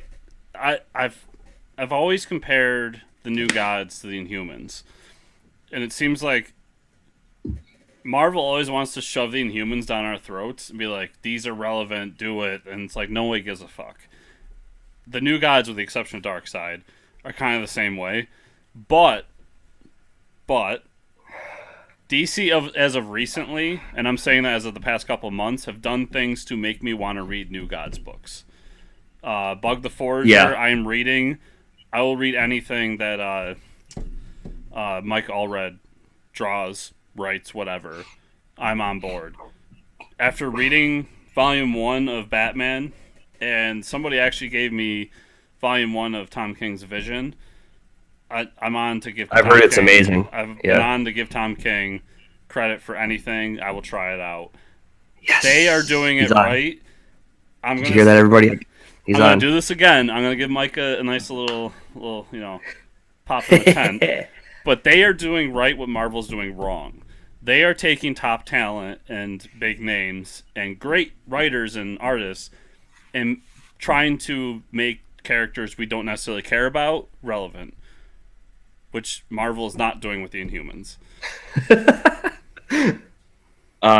You compared them to the Humans. I personally compare the New Gods more to the Shi'ar of the Marvel Universe as far as like characters. Oh, I mean, character-wise, you're right, but I think in terms of how the company, relevance, the relevance and how the company treats them, yeah, Marvel obviously wants the Inhumans to be a thing, and DC obviously wants New Gods to be a thing. Because there's so many cool characters. Well, but yeah. So I'm glad Chris got on board with the Tom King Batman because it's hard. It really is hard to top the whole Scott Snyder, Greg Capullo Batman team up. Mm-hmm. Did a really good job at it. And Tom King's killing it. I mean, I got to read Volume 2. I got it sitting over here, but I can't wait. Yeah. All right, Marvel stuff. Now we can. Now Chris gets to talk. More Star Wars. All right, this is good. We don't have, Okay, there's just not enough Star Wars talk on today's episode. Nope, definitely not. So anyone that is listening to the show knows how much I love Star Wars, specifically how much I love Marvel's Star Wars comics. They've been doing a great job on it. They are finally doing a book that people have been asking for. So they had just announced recently that they're doing Star Wars, Jedi of the Republic, #Mace Windu. I don't know if they can fit that whole title on the front page. It's a long ass title. It might be a wraparound title. So basically, they're doing a Star Wars Mace Windu book. It's going to take place during the Clone Wars. Mace Windu's always been a character that people liked. He's visually interesting. Excuse me, and there's a lot of character there. My only reservation about this is it's going to be written by Matt Owens and drawn by Denny Cohen. Now, Chris, you asked me, who are these people? I have no. Who are these people? Oh yeah. So I can't say. I don't know where they fall on the spectrum. So we'll see. But they've been doing great with the Marvel books recently, so I don't see this being any different. Are you going to read a Mace Windu book? I will, yeah. There's I mean, as far as Star Wars books go, that would probably the one to get me on board would be a Mace Windu book. Especially if they make him look like Samuel L. Jackson. Oh yeah, they do. And if it says if there's that doesn't need to be really blatantly put out there, but have some scripture in the side of his lightsaber spell out mofo or something. Well, the legend goes that on the heel of his lightsaber it says, was it BAMF? Yeah, BAMF. For badass motherfucker. But I'm sure they could come up with some Star Wars-y explanation to this, but just have it on the. Yeah. Or you don't even need to explain it; just show it. Maybe it's if they treat it like a. He was in Shaft, didn't he? He did the reboot to Shaft, wasn't it Samuel L. Jackson? He did. What if they treat it like a Shaft book? Like he's just like a boss, almost like a Han Solo type of guy, just going through the universe and. Who's that badass motherfucker with the lightsaber yeah. going through the galaxy? You know Mace Windu. Better shut your mouth. Yeah, that's. I don't care. I don't care how the book goes, but that would be my way to write a Mace Windu book. This is why I'm not writing Mace Windu. Because we've never seen that from a Jedi. Well, I guess because the Jedi are a respectful group of people and don't act like that. So that would probably be out of the. That is why I'm not a Jedi. Among other things. That's the only reason. The only reason I'm not a Jedi is because I am weak. It's been a long show, everyone. Yeah, it's been a long show. We had a mild heart attack, and we thought we lost the interview. Yeah. It's been fun. We're good. It's all fixed now. But now we get to talk about what? We got a shitty villain, don't we? We do have a shitty villain. We want to talk about what the comics have been reading first. Sure. Okay. I will say I haven't read Invincible yet, but I have read Batman. I've read Superman. Oh, by the way, the title. I hope that Tom King came up with it, because if so, I'm going to give him a hug. But the title to the most recent issue of Batman is the most genius thing that's ever happened. What is it? The Brave and the Mold. Oh, the Brave. Yes, yeah. That's what I need to talk about. If anybody knows, I'm a huge Swamp Thing fan.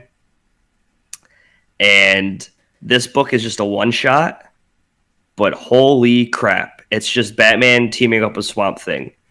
And there's a moment where, Batman needs some information. And Swamp Thing's standing behind him at the Bat computer. And he goes, he's looking for a guy. And Swamp Thing's like, I found him. He's in the museum. And he's like, and he looks at him. He's like, how'd you do that? And he's just like, he just looks at him, and then he looks back down at his computer. It's awesome. The interactions between Swamp Thing and Batman are fantastic. Also, Kite Man comes back. Kite Man is back. Just made that book even better. Yeah, it's Batman. Batman tackles Kite Man. Kite Man, he knocks Kite Man to the ground, and Kite Man still goes hell yeah. After he gets beat up. I just want a Kite Man book from Tom King. Superman's really good. We found out who has been behind all of the crazy stuff. I wasn't really. I was kind of indifferent about who's been behind it all. I don't know if you have any. I'm still a little bit behind. Interest. So read. Okay, we find out who who's been, capturing everyone, Batman and Superman in the Superman book. I can't remember the name of them. They're an obscure group from Superman mythology. The guy wears like a Union Jack shirt and like a black leather coat. And they're almost like anti-heroes. They're a group of anti-heroes. Is this from Superman or Action Comics or both? It could be both. It's the Superman Revenge Squad. They're not called that. They're called something else. But just read Action Comics 7 or 978, and yeah, I got. Are you talking about this group right here? No, that's a different group. Okay. Apparently, there's two new groups announced. Yeah, so we'll see where it goes. I mean, I don't have any reservations about it. It's a good storyline. We're finding out, like, we're gonna find out why everyone is captured. That's about as far as that's going. But like, Outcast is really good.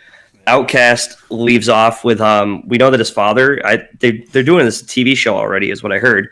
But his father has been battling the Outcasts. We kind of find out their origin after like 20-something issues. We finally figure out their origin.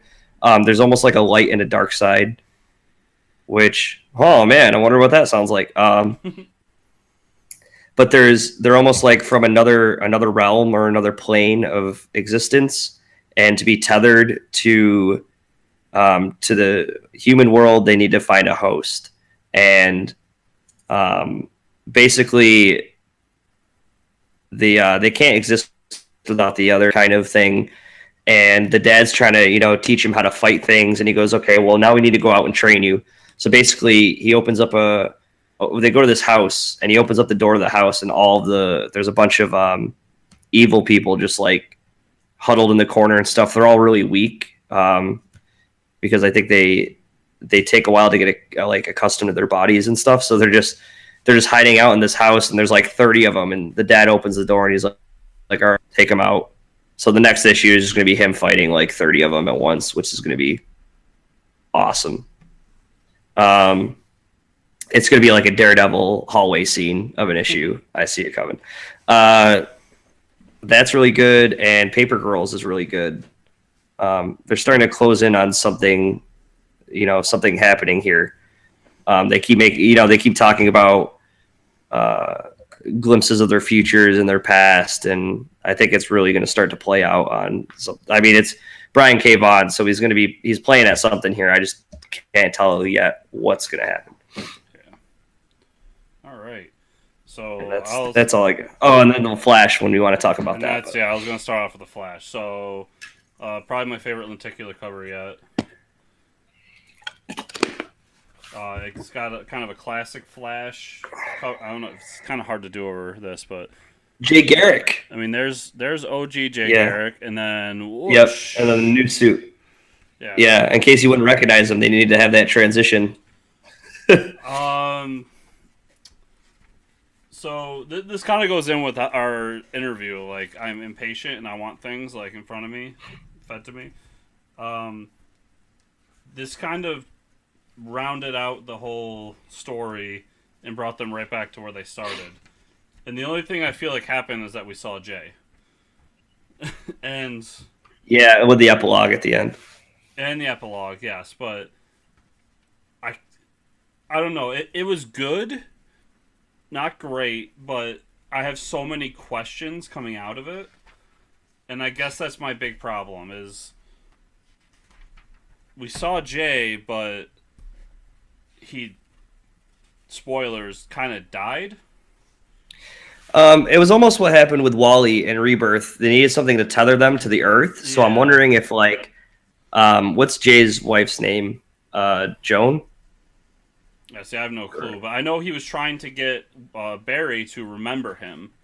Yeah, the same way that Wally did in Rebirth. And I'm sure it's going to be Jay's wife who is going to have to, kind of like how Iris needed, the tether. It's going to be like, yeah, they need like the the love or something, and I think what we're going to see is maybe her in a nursing home, or I don't know how old she is now, but almost like how, Mr. Thunder is in a nursing home right now. And they think he's crazy. Yeah. Um, I also, the thing that really intrigues me here that I really, really hope they get into with the Batman book is the whole. There's that moment where Bruce is looking out his window and he's remembering what his father said to him back in Flashpoint, which was, "Don't be Batman. Let it die with me." Yeah. Yep. And that really intrigues me to see where that goes, because, I mean, to my knowledge, I know that he's not been Batman for different reasons, but has he ever pulled a Spider-Man and just been like, "I'm done"? You know, if he did, it wasn't anything of notable story reference. I mean, like, yeah, he's and every time it was like, aha, I wasn't actually done. I was just, disguised as this person. Yeah. I would love to see him pull, because Spider-Man does this all the time, where he's just like, I can't do it anymore, I'm done. He throws away the suit. You got to think about the one person that Bruce respects the most is his father. Yeah. Because the only memories he has of him are as a kid where he looked up to him, so he doesn't have any other interaction besides that. And to have a chance to hear from his father and to give him advice before he leaves again, some type of new advice that he hasn't had to process as much as everything else that he had. Yeah, I think it's really cool that he's, sitting there like, it was almost him sitting there in the chair. It was almost like I don't know if you remember the panel from Year One where he's sitting there and the bat crashes through the window. That's almost what it reminded me of, like, how the Batman starts. It's almost how the Batman will finish too. And I'm like, that's where Tom King, man, he's still sitting in that chair pondering, how will I start and how will I finish? And that's one of those, I hope that come November. I know one of the things I said I liked about the Doomsday Clock was that it's a 4-issue series and that's it. But I kind of hope that there are stories going on in Superman, Flash, and Batman that go along with the Watchmen story, but maybe don't complete the story. Don't pull it like this is a side book, but I would love to see Batman be like the consequences of his father's words and see what happens there. And maybe that is the end of Bruce's Batman. Of course, it's comic, so for, 2 years? Yeah. But I would love to see that story play out. I think there's... I thought that this crossover was really good in the sense that it set up so many things that they can do that I really want to see happen now. But it definitely felt like a chapter 2 or a part 2. Yeah. Yep, for sure. So Secret Empire number 2 came out. It's still been awesome. This really follows what's happening in New Vegas after the attack and kind of the heroes coming together to fix things. And we learn more about what's going on in New York City with the Defenders that are trapped there, and the fact that Cloak and Dagger are two of the heroes stuck in New York City right now, and Dagger is kind of the only thing in New York City providing light. So she is 24/7 up above the Empire State Building, just shining the entire city. And as soon as she collapses, there's just no light in that area. There's a cool scene with Wilson Fisk, and he's going around and helping people in his criminal way. And one of the things that really kind of sticks with me is that he says, "I don't want anything from you. All I want you to do is to remember that when this is all done, Wilson Fisk is the one that kept you safe." Oh boy, it's kind of creepy. Typical Wilson Fisk. Yeah. And then everybody knows Wilson Fisk is the Kingpin. Yes. And then so in issue 1, I don't remember if we spoiled it or not. I think I tried not to, but Rick Jones died in issue 1. So now we have a message from Rick Jones to the Underground Squad telling them what's going on with Cap. That it was the Cosmic Cube that changed him. Oh, shit. So everyone knows what's going on now. And then there's this whole existential crisis between Hawkeye and Black Widow, which is, Hawkeye's just like, we know what's going on, we can save him. And Black Widow says, how many times have we known what's going on and then lost people by trying to save Steve? Like, maybe it's time that we just give up and say we need to kill him in order to move on. So it's this whole back and forth, which I really liked because you don't see it that often. You normally see like, oh, we found out and now we can go save him. Yeah. You don't really maybe we should just kill Captain America. Yeah, you don't see. That's how DC would do it. You don't see the whole idea of, well, we've tried this so many times leading up to this. What makes you think that this is going to be the one that works? And I really like the idea of that as a story motive. But then we end the book with a huge cliffhanger. Because if you can see here, this is the last page. Spoilers, everybody. It's Steve Rogers. Yeah. The real Steve Rogers. Please stand up. So that's our mystery character that shows up because he says, my name is Steve Rogers. I'm trying to get home. So yeah. So who was this Steve Rogers? So yeah, Secret Empire's been amazing. It's really speaking to me as a cat fan. We got Good. Yokai Watch #1. You ever play Yokai Watch? Oh yeah, I forgot that came out. No, I haven't. I know you play it a lot though. You love it, right? I love Yokai Watch. It's Pokemon-esque kind of game.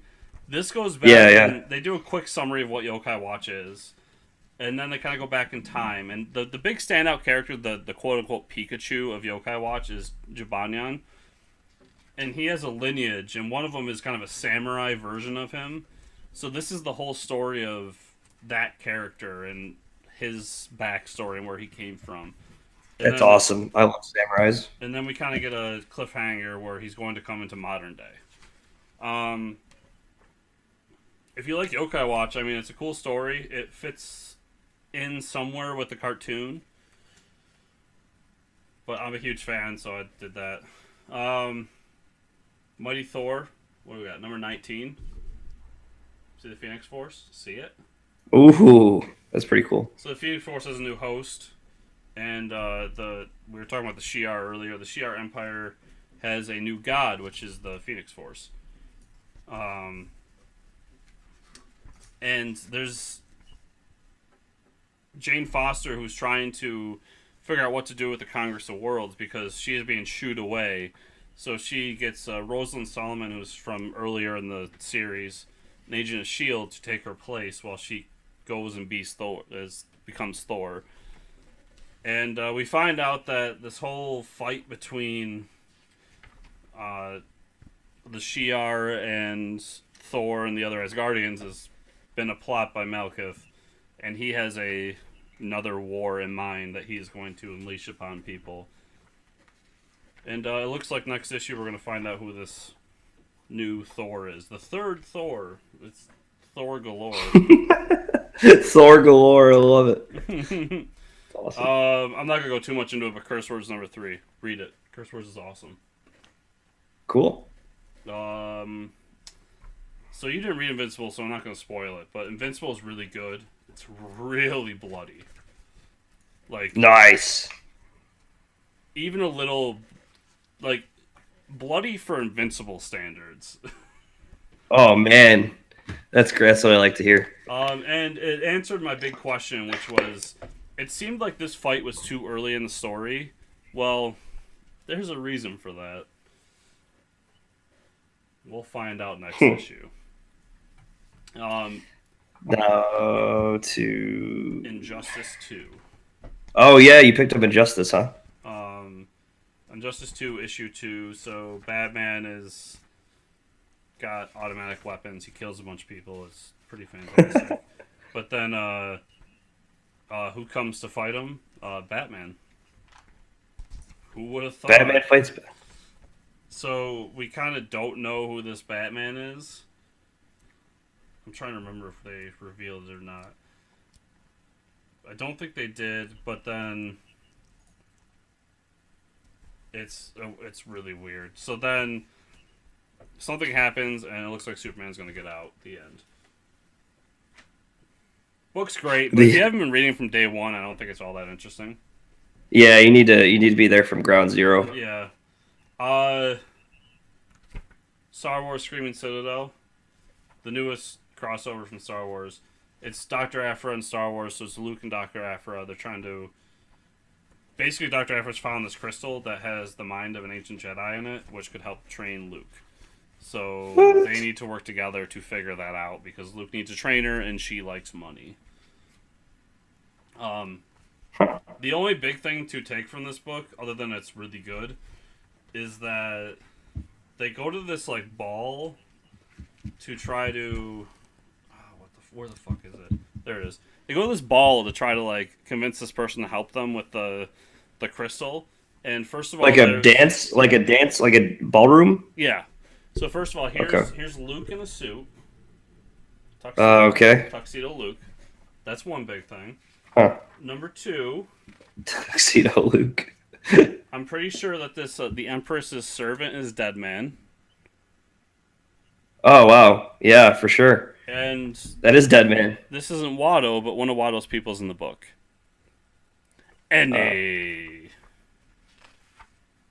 That's all. Read Star Wars. Watto. Alright, I got my last book. My Little Pony number 53. Oh boy, what's the premise of this? What are they doing this time? Are they having another sleepover? No, this is the aftermath of the sleepover. Oh god. So we find the magic unicorn, figure out what's going on there. She apparently is the descendant of a monster and is worried that people reading books about monsters is going to make her look bad. I think people reading books about My Little Ponies will make them look bad. Yeah, I love it. So half of them get trapped in one universe, half of them get trapped in another. There's a whole storyline where two of them, the only one I know, and that's because it's fucking obvious, is Rainbow Dash. She gets stuck in kind of a old Egypt storyline with one of her friends, and then somebody else gets stuck in like a medieval storyline with one of her friends. They're both kind of stupid. And I'm trying to remember. I kind of like fell asleep halfway through this book. I'm not gonna lie to you. Oh yeah, they find out that there actually is some story about an ancient evil that is part of that other pony's lifeline that's coming. It's all good. You don't need to go on anymore. I get it. I just need to know that you read it. It's some pretty awful stuff. I'm glad. But yeah, that's all my comics for this week. We're going on an hour 2 here. God. Time for the shitty villain. I'm excited about this one. The Eraser, and we'll post a picture up of him. Not even the Eraser, just Eraser. Which, if you couldn't guess, it was a reincarnated. It was original villain from the 1940s. Batman had 3 appearances, and then Grant Morrison retconned him in the Batman R.I.P. Storyline. And yeah, so he's a professional that he covers up the tracks of other people's crimes for a 20% cut. The eraser will erase the evidence of another crime. So not only do we have a shitty villain that can't cover up the crime that they committed, which is part of being a villain, unless you want to be popular, and I don't know. This guy goes around and prides himself on shitty villains by erasing their crimes, which it's like his first appearance is Batman number 188, titled "The Eraser Who Tried to Rub Out Batman." Wow. This is let's see. He was a college classmate of Bruce Wayne and was continually mocked by his fellow students for all the mistakes he made in class. The few people who remembered Letty always pictured him with an eraser in his hand, correcting his mistakes. Oh man, that gets better. It gets better. Okay. Good thing he didn't use a pen though. Like I'm glad he used an eraser. The only girl Lenny ever wanted was fellow classmate Celia Smith. He planned to take her on the school's ice carnival. God, this is such a 1940s book. The Ice Carnival? Are you serious? Lenny was crushed when she chose to go with Bruce Wayne. Feeling quite bitter, he turned to a life of crime, developing an eraser costume that can eliminate all the evidence from a crime scene. So does he like? If you look at his costume, it's exquisite.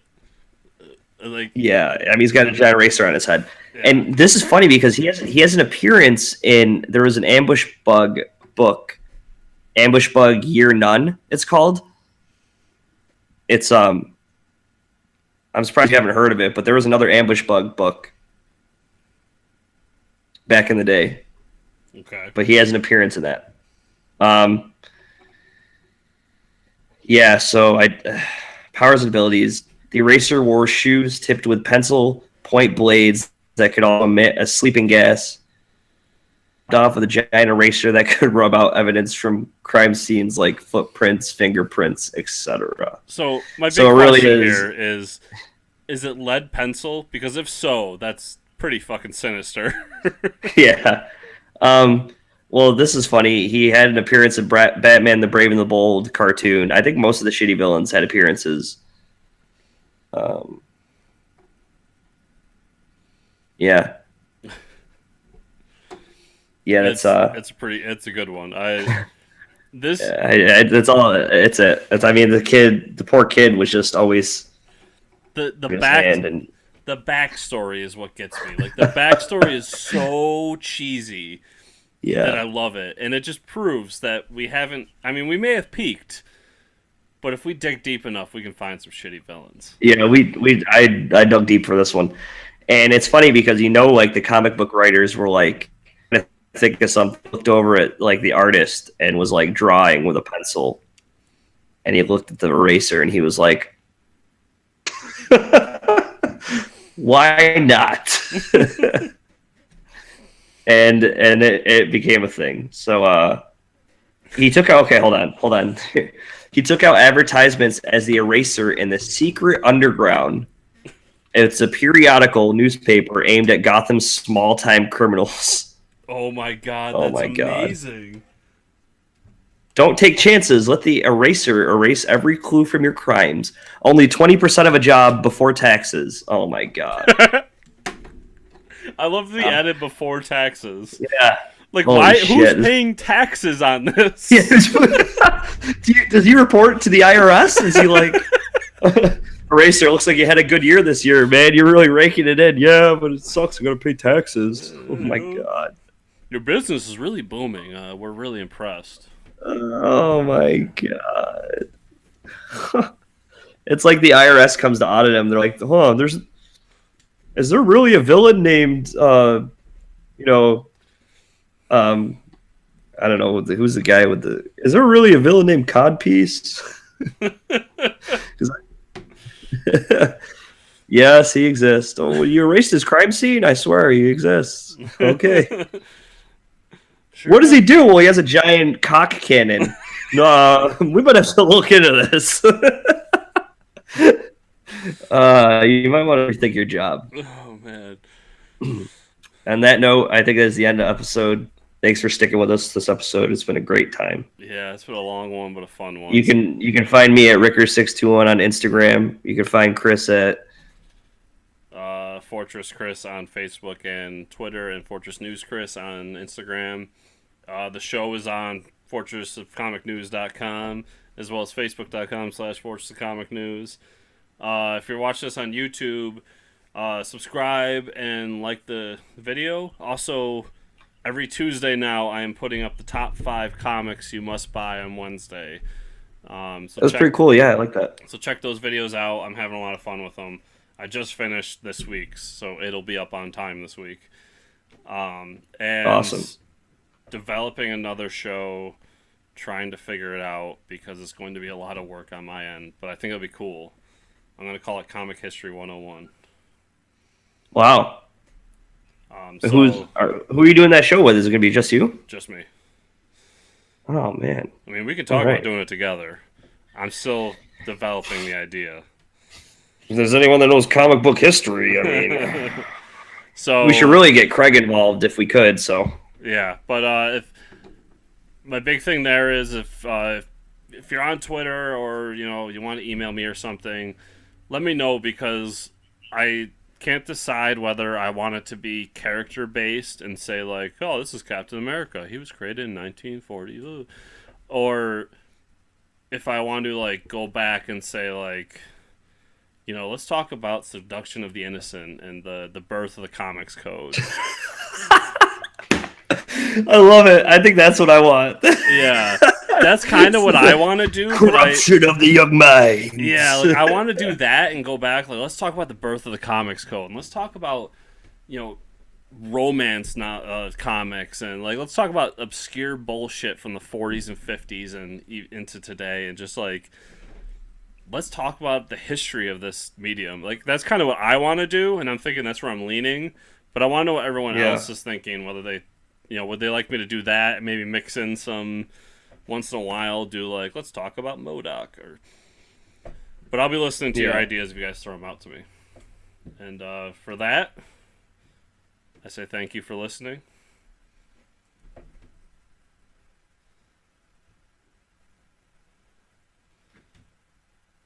I just want to fade from this, like, slowly. Like, have you fall into the distance. And then cut. Hey everybody, thanks for watching this video. Remember to subscribe to our channel. It should be right here. There's a little button. Yeah.